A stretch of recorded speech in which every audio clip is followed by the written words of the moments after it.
No way that you can stop as we wait on those 5 red lights. The more that I control the fight, and now you on the ropes. Now you on the ropes, what you gonna do? Quitting's not an option. That voice in your head that keeps telling you you got this, slide to you. And now everybody's watching. You should've worked a little harder, cause man, your punches are garbage. I dream big, ain't that the point of it? Let's keep it real, huh? Ain't that the point of it? They used to tell me I was nothing, nothing. Now they tell me that I'm something. What's it gonna take for you to understand the concept? I ain't really got no time for all the nonsense. See to you this is a joke, a little project. I guess you'll never understand this kind of mindset. It's lights out here in Poland, here we go.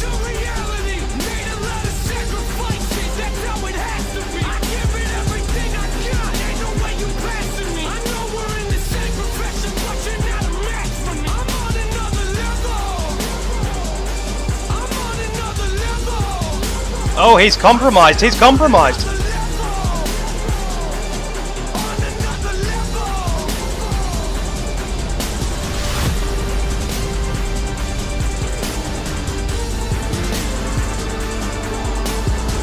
Can he do it all the way around the outside? Colin McAllister, what a move!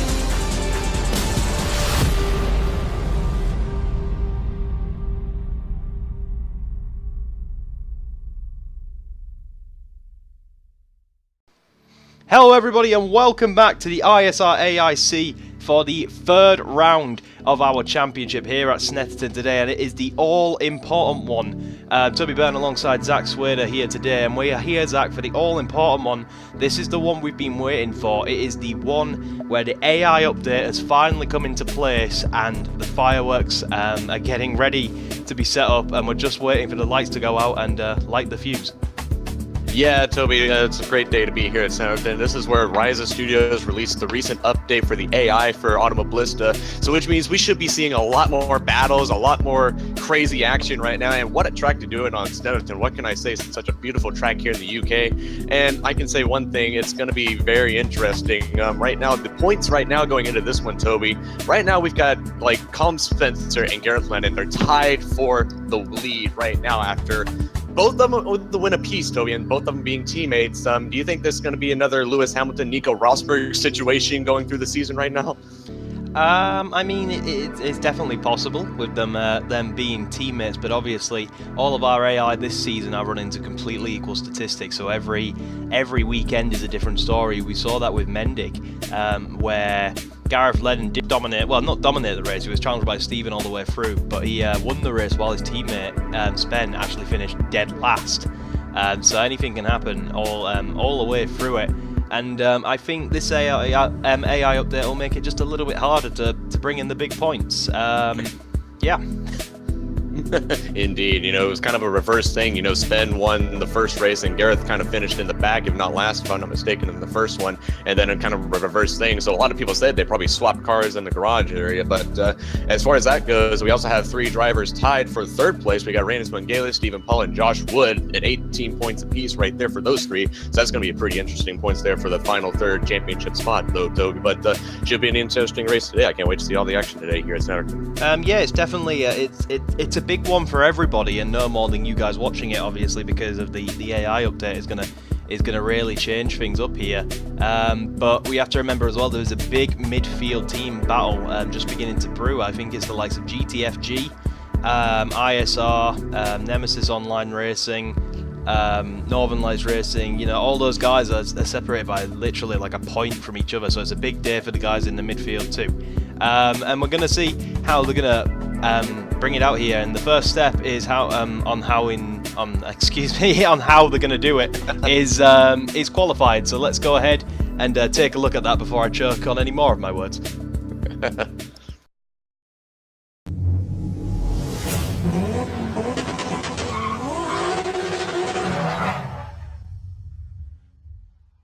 So as we look at our qualifying then, it is Christopher Pettersson who takes the Riser Studios pole position. The man who came third last time out and unable to challenge the top two certainly brought his A game here today as he out-qualifies Danny Diaz, who is in second place for Team EQU by just 45 thousandths of a second behind him. Third lining up on the grid for YMR is Andrew Pavia, followed closely by Joshua Robert Wood, and fifth lines Nut Martinson for Force Fizzy.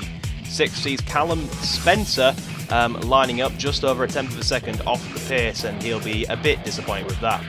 As we move on to the second page, we can see then Charles McBee just 1,000th of a second off the pace of Callum Spencer, just missing out on that sixth place, followed closely by Toby Byrne for ISR, who's just ahead of Josh Martin for Northern Lights Racing, and he is ahead of Gareth Lennon and Stephen Paul and Douglas Anderson. As we see that Zack Swader will line up then just behind Douglas Anderson and ahead of Valeria Campagnari. A completely different story for the Nemesis Online Racing boys again. Seem to be a bit apart on pace, but it is only about 0.2 of a second. Colin McAllister follows them with Ross McFarlane, and Nicole Foggy completes the Scottish trio there, followed by Rhanis Mangeles, Craig Evans and Evan Imre, who is an incredible 1.1 seconds off the pace. That's the biggest margin we have seen in qualifying. He only completed 3 laps. One of those was his warm-up lap, so we're not sure what went on there, but not looking good for Evans. No, it's not, but it looks like right now that, as you can see, it's kind of a mixed bag when it comes to qualifying right now. Sometimes it could be this driver, sometimes it's this driver, so it's a very interesting qualifying deal, of course, with the AI, the AI being, you know, separated by just over, like, a few inches from each party, might as well say, with the way these statistics are. But of course, right now, I think, you know, right now the only one that's been consistent with being his qualifying right now is Josh Wood. And like we've said for the past couple races, his consistency could play a part, as he could be the one to challenge both Colin Spencer and Gareth Lennon. So we'll have to watch him. But yeah, it's going to be something to see if Christopher Pettersson can actually take, you know, the lead and keep up with him. You know, I spoke with them on Twitter, and they said that they really need to step their game up right now for NOR. So it's going to be very interesting to see what they can do for this one being the first race they're actually on the pole. Big day for all the AI then, but nonetheless a big day for Christopher Pettersson on the front row of the grid. Let's head over to the race and see if he can survive the pressure. Here we are then, the big one. The one you've all been waiting for, round 3, Snetterton of the ISR AIC Championship. Toby Byrne alongside Zack Swader commentating you for today, and you can see, Zack, that tension's building. We can see our cars on the grid, and the tension, I'm so eager. I'm like a little girl with excitement here as we look at Christopher Pettersson sitting on pole position. He's the man who'll be feeling the pressure today. Now you can see Danny Diaz just behind him. We just briefly look on board to see the run these guys will have into turn 1. It's all very nerve-wracking for these guys. We see Andrew Pavia just behind them, as well as we're waiting on them red lights to get us underway here at Snetterton then, and lights out and away we go. And we can see that it's a pretty good start from everybody, and Christopher Pettersson is looking like he's going to be able to defend pretty easily from the guys attacking him into turn 1. We have a Northern Lights racing car actually trying to attack someone into turn 1 also as we rush into turn 2. Sorry, I'm breaking up a little bit there. As we look into turn 2 then, what can we see? Cars looking up the inside, that's a Force Fizzy diving up the inside of Josh Wood. Nus Martinson making a move on Josh Wood straight away then, and Josh Wood slips down from 4th to 5th. He's actually going side by side. He gets him back up the inside, which allows Callum Spencer to go up the inside of Nut Martinson, and now we ride on board with the Welshman who's just made the move on the Norwegian. Now we ride on board with Toby Byrne for ISR. He's sizing up a move into, I believe this is turn 4, turn 5. He's going up the inside. We can see in the background Gareth Lennon is making a move on the Mackay Brew car of Charles McBee. Manages to get the move, not able to make the double move on Fizzy Fan aka Nut Martinson, and we can see them two still going side by side, and what an incredible first lap. I'm struggling to keep up. Gareth Lennon around the outside, and bit of contact going on right now. It's pretty hectic already right now, and I can already tell that this AI update has really done some work with this one. Is there some fireworks going on right now? And it's looking right there like Toby Byrne along with Number Jensen kind of made some contact as they're with each other as well as they were trying to make the move, Toby. So very, very interesting start to the race. We're seeing a lot more battles probably all season than we've had a couple for the first 2 races. Yeah, I'm almost out of breath on lap 1. I don't know what's got going on. There's battles everywhere you look. I mean, look at this train. Cars going side by side on the tightest corner of the circuit. As we can see, Colin McAllister going around the outside of Valerio Campagnari. Now, is he going to be able to make that move stick? I'm not sure he will, and he does. He does then, Colin McAllister, around the outside of Valerio Campagnari. And just look at this absolute traffic jam, Zach, going into the final corner. And now Valerio's going up the inside of Colin McAllister. Contact. Oh, contact. And big BTCC style move. And look, we've got 3 abreast in the background. That's Mel Gearless, I think. And is that Ross McFarlane? It is. Going side by side now. And he's trying to get on the action of Valerio Campagnari. He's going to try go around the outside of turn 1. Not happening. But wow, Zach, if these guys could turn it down to just turn the action down to 11 for just a second to let us catch our breath. Indeed, right now it's right there. We got Reynes Mangalis going side by side with, I believe that is oh, actually here's the other 2. So we got both Isle of Base cars attacking the ISR cars, and I can tell you one thing, it's going to be hectic right there. We were talking that they kind of been struggling with the qualifying. Oh, yep, more contact right there. He's kind of got pushed wide. Reyes Mangalis, he almost gets pushed off to the grass. And so that's really interesting right now as we cut through the field right now as we see, I believe this is either Colm Spencer or Gareth Lennon. This is Gareth Lennon right here, and that's Zack Swader for EQU, one of the lead EQU drivers, is being under attack by the Northern Irishman, last week's winner. Looking to try to maintain the points right now, and Douglas Anderson in front of him as we see one of the Isle of Base cars coming into the picture as well. So it looks like they're actually trying to regain their position from the struggling qualifying, Toby, the Team Isle of Base guys.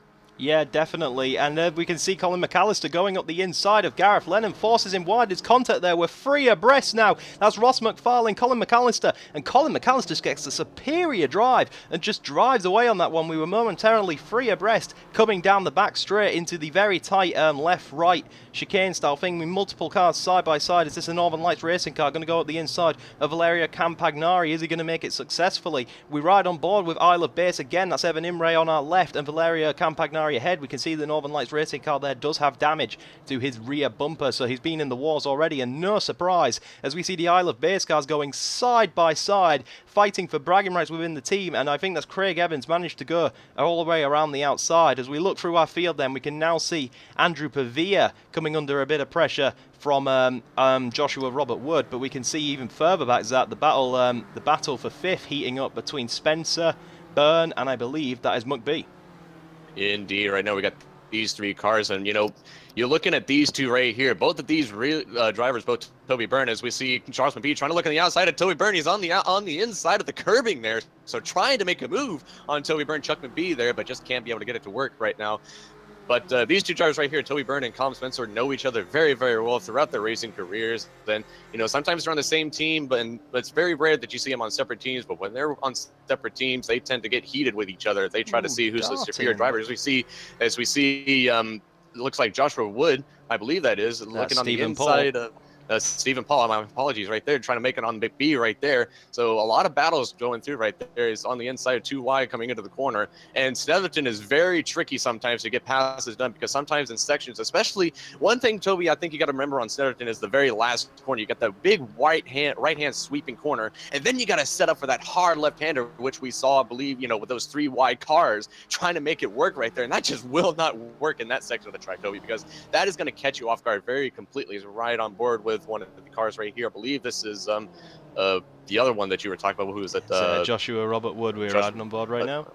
All right, here, all right, Joshua Wood. Apologies right there. This is what, okay, it's hard for us to keep, you know, it's hard to become so many battles right now. It's hard for us to keep up here, but great work by the cameramen so far, even though they're making our life miserable right now. But yeah, Joshua Wood and Andrew Pervier right here.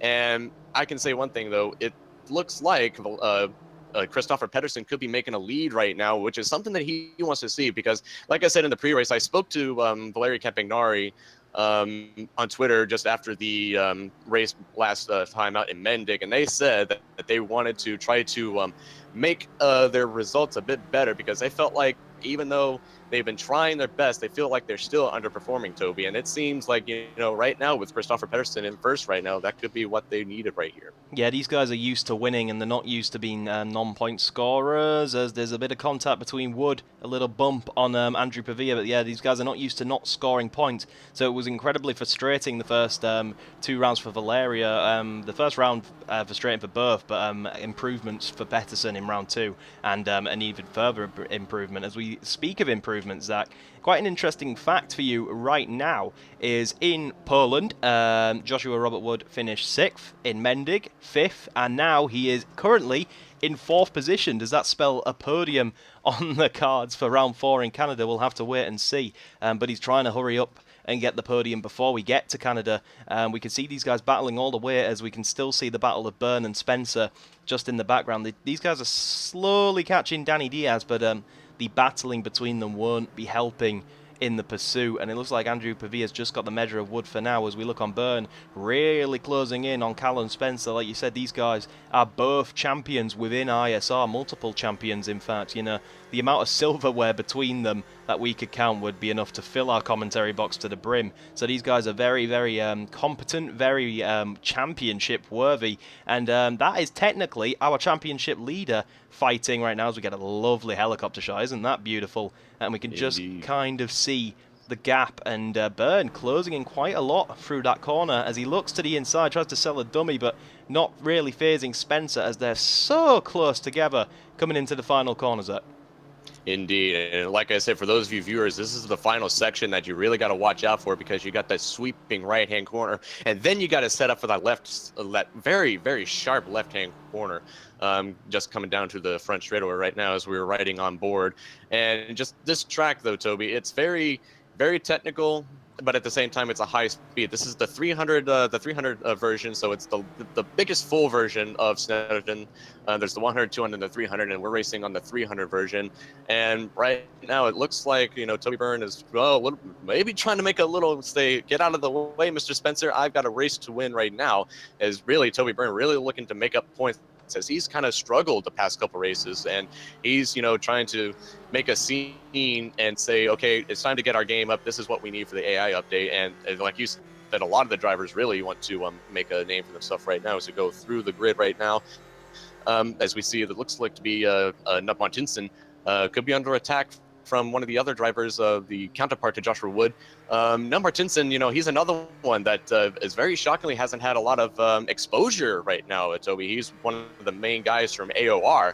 As you can see on the side of the car, he is, of course, known as Fizzy Fan from the AOR. He's the founding member of AOR, and it's very strange that you see him struggling in races, but this may not be his cup of tea in driving style. He's more used to open wheel Formula style cars, being a Giancarlo Fisichella fan, being from Formula One.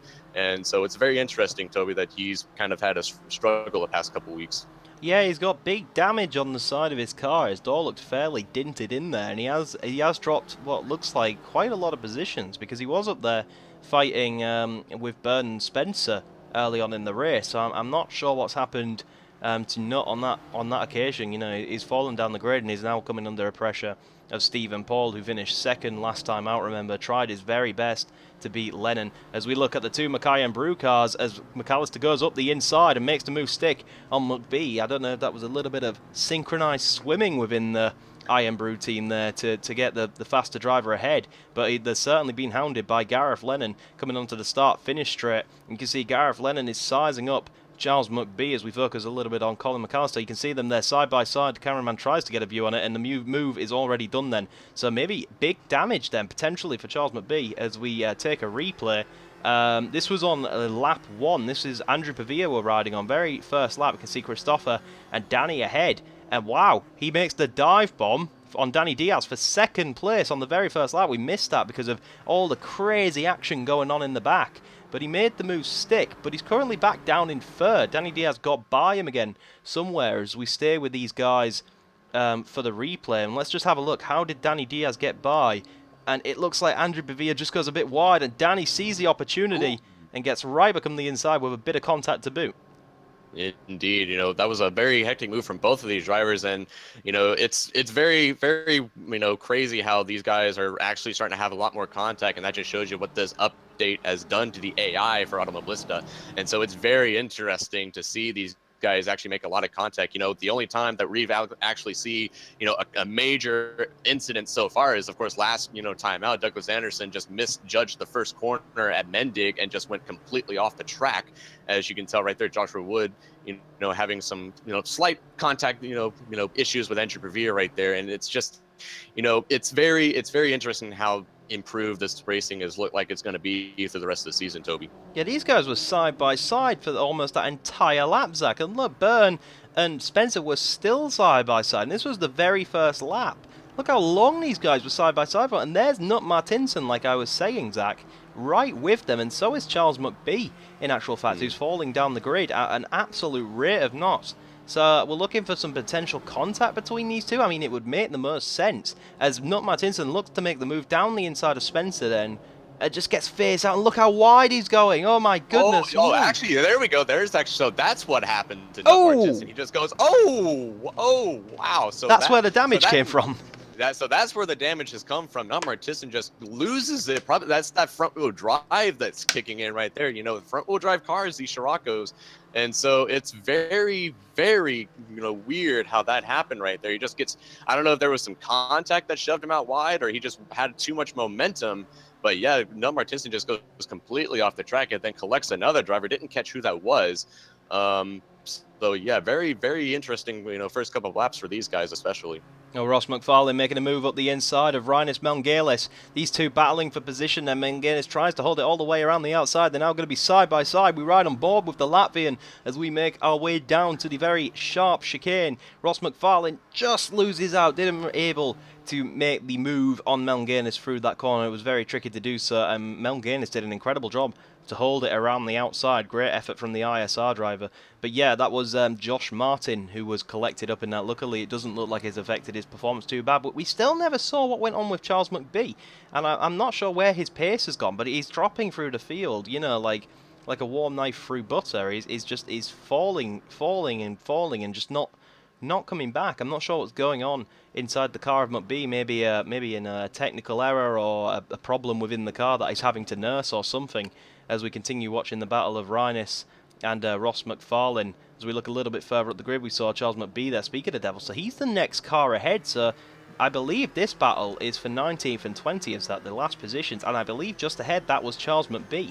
So he's gone all the way from battling for 5th to being in 17th by the looks of things. As we look through the grid, we can see the lead that Christopher Pettersson has just over Danny Diaz. He's kind of on his own a bit, but he's not too far ahead. I think Danny Diaz is just in the same shot. There he is in the background. Yep. Yeah, and going well for Christopher. Indeed. This is actually the result that Nemesis Online Racing needs right now as we look at Danny Diaz right now. And, already, Toby, I'm going to go ahead and bring this up. There's always been some shakeups right now between Team EQU.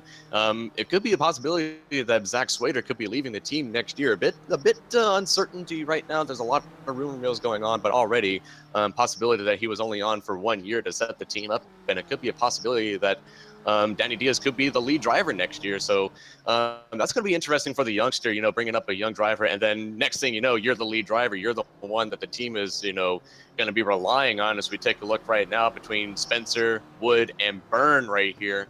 These three guys are going to be looking to try to make some moves, maybe, especially these two, hopefully on Wood, to try to end Joshua Wood's consistency streak right now, Toby, it seems. And, just looking at these guys, I think they're starting to realize that it's gotten a bit too hectic right now. And so I don't know if they're going to try to make any late moves. It'd be kind of weird if they didn't, because right now, especially if you're Spencer, you're going to be wanting to get those points as best you can to try to keep your teammate at bay. I mean, I know they're wanting to maybe win the constructors as well, but I think that these two, especially both Spencer and Lennon, they're going to be wanting to size each other up because, you may be teammates, Toby, but me and you both know that sometimes teammates, yeah, that gets thrown out the window sometimes very late in the season.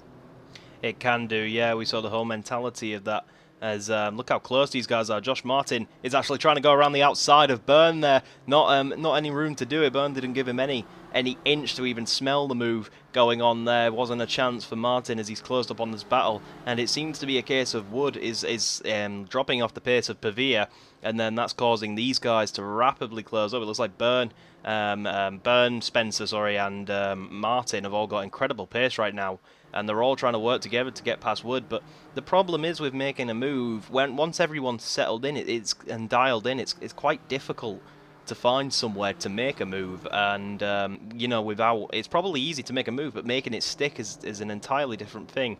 As Martin's getting very close to the back of Byrne, so Martin hounding Byrne to go up a bit, and you can see just in the background there that is Martinson and Paul catching this train up as we come down the back straight once more. So Wood leads this train from Spencer and Byrne, and then dropping back a bit is Josh Martin into the clutches of Nut Martinson and Stephen Paul. But we can see almost the entire grid in one pan shot, which is nice. Considering that we do have a guy a couple of seconds up in the lead, everyone's still relatively in touch with everyone, Zack.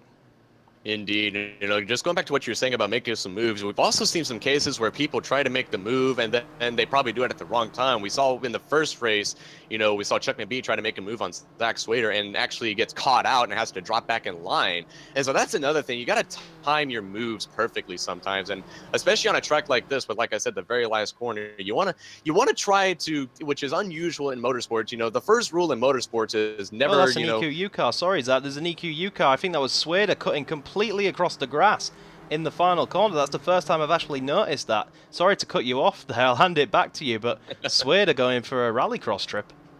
Yeah, very indeed. Probably still having the very fun issues of Dirt 4 that just came out, Toby, but it's the wrong VW cars. It should be the Volkswagen Golfs or something, not the Scirocco's, that are way too low for the ground. So yeah, I don't know what would happen with the EQU driver, but very interesting. But yeah, just you just got to try to, going back to what I was saying about the passing, you just got to time your passes very perfectly, because let's look at Spen's situation right now. Okay, he's got a car in front of him being Joshua Wood.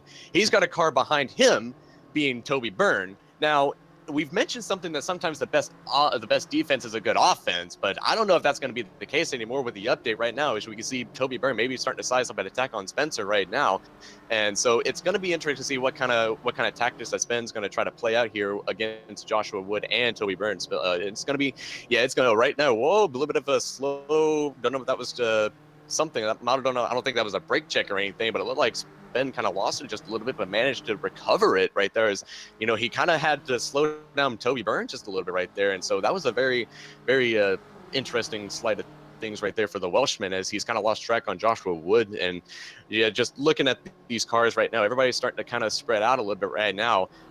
Just kind of minding their P's and Q's right now, and I guess they're kind of saying, okay, that's gonna be too hectic right now. I'm just gonna bring the car back in one piece at this point, unless it's a place that I really, really need right now. And just, as we stay on these two with Toby Byrne and Colin Spencer, it seems like Toby could back off just a little bit to see what kind of lines the Welshman's taken. And it's a good tactic, learning the lines from another driver. You'll learn like what kind of mistakes they'll make and where their strong and weak points are. And it's a very, very good tactic. And sometimes it's a disadvantage to being the lead car, as like you were saying though earlier about Joshua Wood, Toby. He looked like he's just struggling on the pace right now, and it looks like he as well will fall into the clutches of these two as well. So I don't know if he could be just having some like bad luck with catching out all these contacts that happened at lap 1. Oh, there goes Byrne. Have some Byrne. aero damage. He's going on the inside. Toby Byrne on the Welshman. Can he make it stick? And these guys are going too wide right now, but it looks like Colin Spencer will just stay ahead of him as Toby Byrne tried to make the move on the Welshman. So yeah, very interesting sort of that allowed Joshua Wood to get ahead of these guys. So that's exactly what the American needed against these two. So yeah, damage or not, Joshua Wood is going to try to all he can to stay ahead of these two. So yeah, very interesting with Toby Byrne and Colin Spencer there.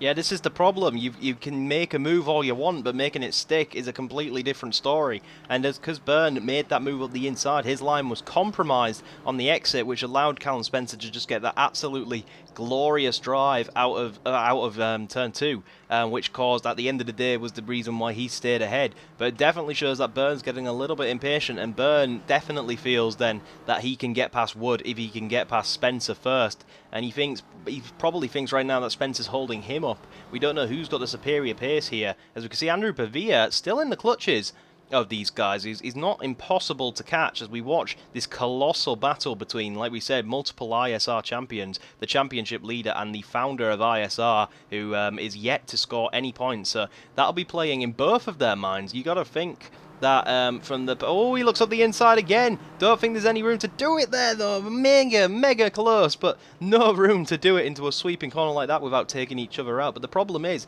we've got a situation here that we have the championship leader, needs every point he can get, can't afford to take any silly risks like you'd think, when we have Burn yet to score any points. So there's like two mentalities inside of Burn's brain right now. He's got a push, and he's got nothing to lose. He's got no points. Why not? But at the same time, he needs points. So why doesn't he just settle and take what he can get today, and focus his attack for another day? Indeed, and I don't think Toby wants to be the person to ruin Callum Spencer's point standings either, because that'll just cause even more drama in the garage area. And you really don't want to cause anything right now, especially this early on, still in the championship. We're just only 3-4 races in, so it's still early. But at the same time, though, it's a short schedule for the season. Right now, Toby, I think now it's time to start maybe making some moves. It depends on where you are, I guess, if you're in the championship. Like, if you're in Spencer's, position, being tied with your teammate in points, you're going to be wanting those points. And then if you're Toby Burns' instance, you want to get up with the standings as quick as you can, having not scored any points at any yet. So, yeah, a very, very difficult time for both of these drivers, because one is trying for damage limitation, and the other one is just all balls to the walls, as you can say right now. Yeah, definitely. It's like I said, two completely different mentalities going on in these cars. You have to remember Josh Martin in the background as well, looking for a decent result. He hasn't had a decent result since his podium, I believe, in Poznan. So he's definitely looking for another good result as we ride on board with Byrne going underneath the Snetterton bridge and into the tight chicane. And this is a corner that I could not believe, Zack. On lap 1 and 2, we were seeing cars, multiple cars side by side through there. You ride on board through there, and it's just so tight. You wouldn't believe, as we can see on the screen prompt, that Christopher Pettersson has just started his final lap of the race then, and he needs to bring it home. NOR will be cheering him all the way. As we look through our grid then, we can see Pavia ahead of Wood, ahead of Spencer, Burr, and multiple other guys going into turn 1, but Christopher has come so far, Zack, that he won't want to throw it away right now. Indeed. I apologize for that. Discord kind of cut off on my end. Technical issues, yeah.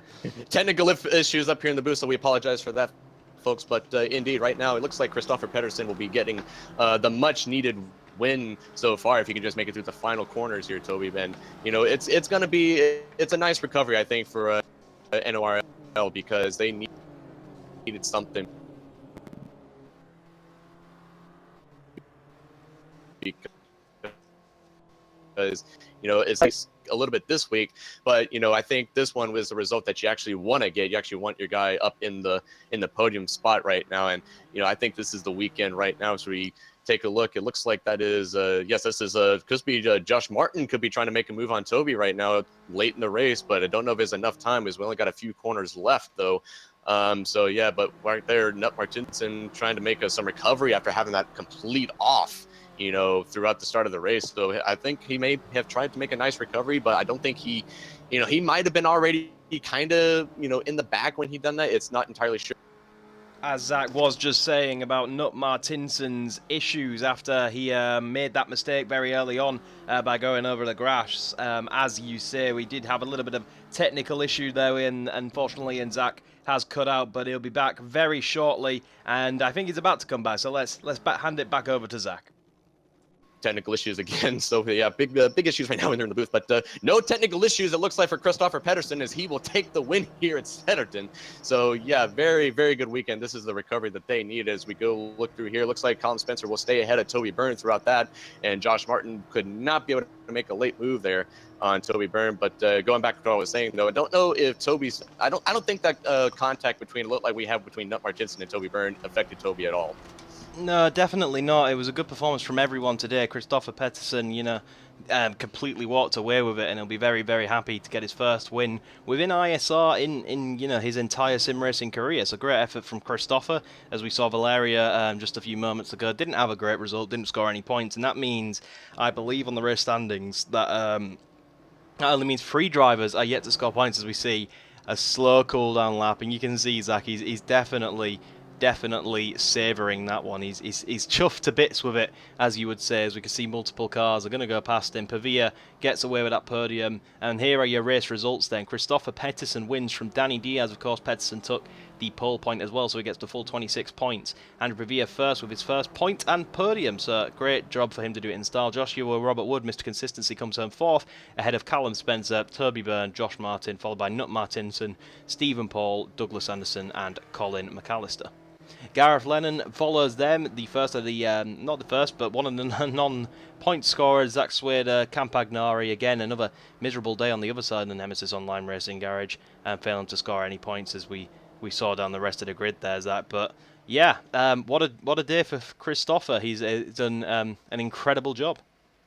Indeed, a very, very good race for Christopher Pedersen. This is as he looks like he's going to go off the track to kind of celebrate with the fans here. He's, I think he's that happy. He kind of may have lost his way around the track, and I don't know. Oh, looks like I wonder though if that could be a reason. It looks like Zack Swader is one of the drivers.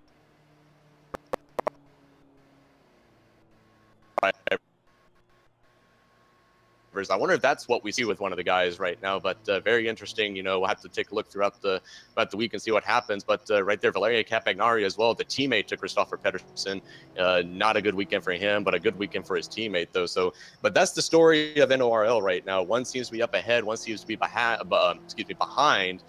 And so they may need to make some adjustments to see if they can get both cars up into the points where they need to be. And so, but either way, Toby, a very, very good running for Christopher Pedersen.